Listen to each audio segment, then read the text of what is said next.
What's up, everybody? This is my 2018 Tesla Model 3 that I got off Vroom. Now, I did make a couple upgrades since I bought it. It's looking pretty fly. I got the blackout kit on the chrome, and I just put the caliper covers in. Now, this video is my review of my Vroom buying experience. So let's check it out.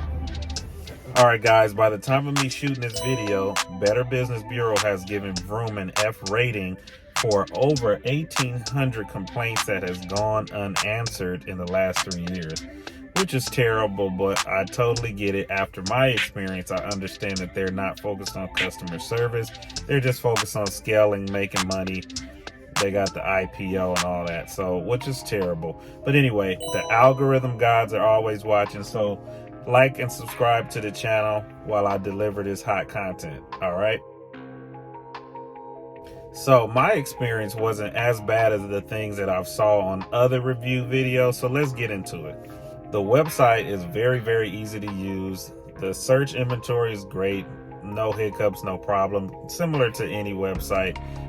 But I also like that they, if you choose a car, they have little warning signals that they put on the picture just to kind of highlight if there's a scratch or some kind of, imperfection on the car. That was pretty cool, so you know exactly what you're getting into while you're searching your deal.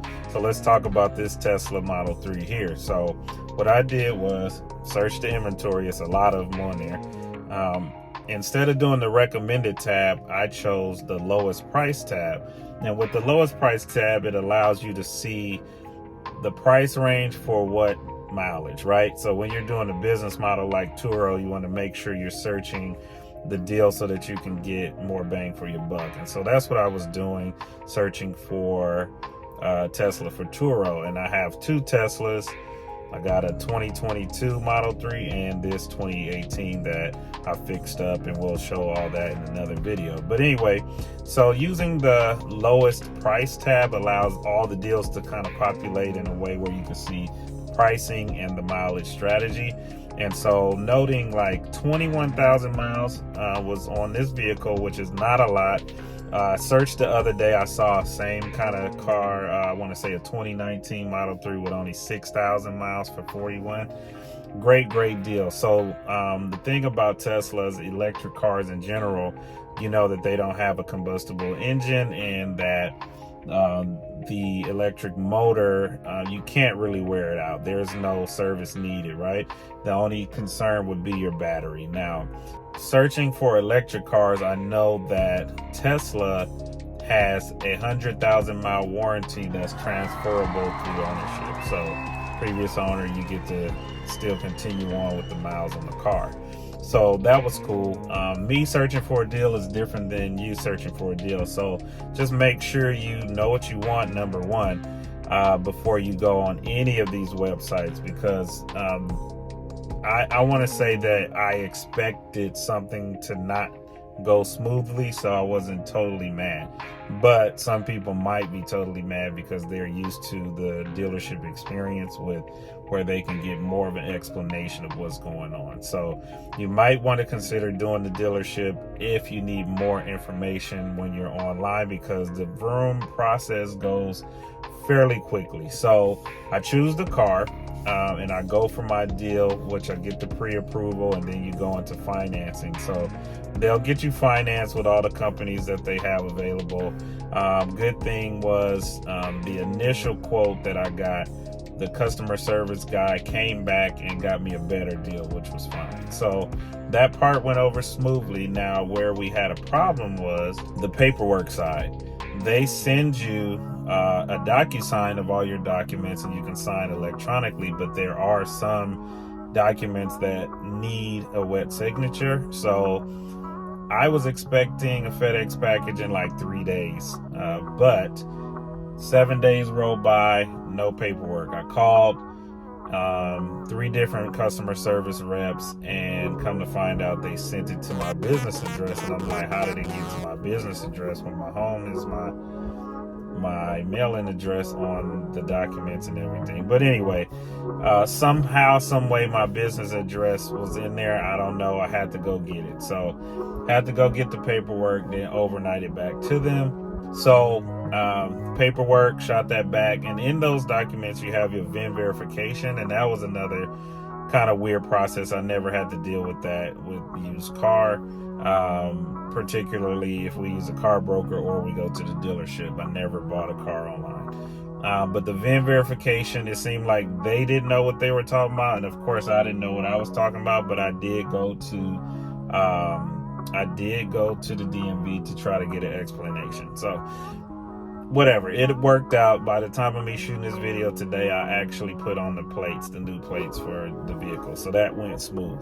Customer service was terrible. I spoke to 15 different people, I kid you not, 15 different people within this one deal, within the time frame of start to finish. And that was terrible. And even receiving the car, the delivery fee was $6.99, something like that, and that went smooth. It's just that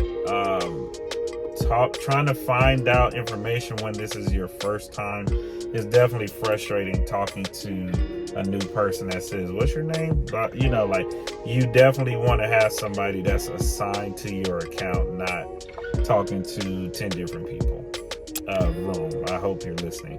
So anyway, so delivery process went great. The car came, everything went according to plan, so we didn't have to worry about the car was the car. I've heard that people, when their car comes, it's not the car that they ordered, all this crazy stuff. So the car was the car. It was cool, and it was a great experience, them dropping it off on their truck, as you can see here.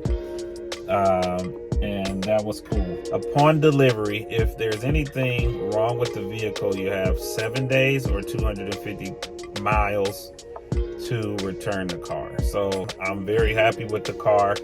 And I just want to say, I'll give them a 3.2, somewhere like that, because I know customer service, and I've studied other businesses as a business manager myself.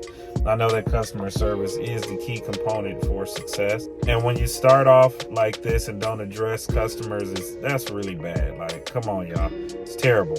So there are plenty of online retailers so popping up in the market, but Tesla by far, when I purchased from Tesla, their experience was the best.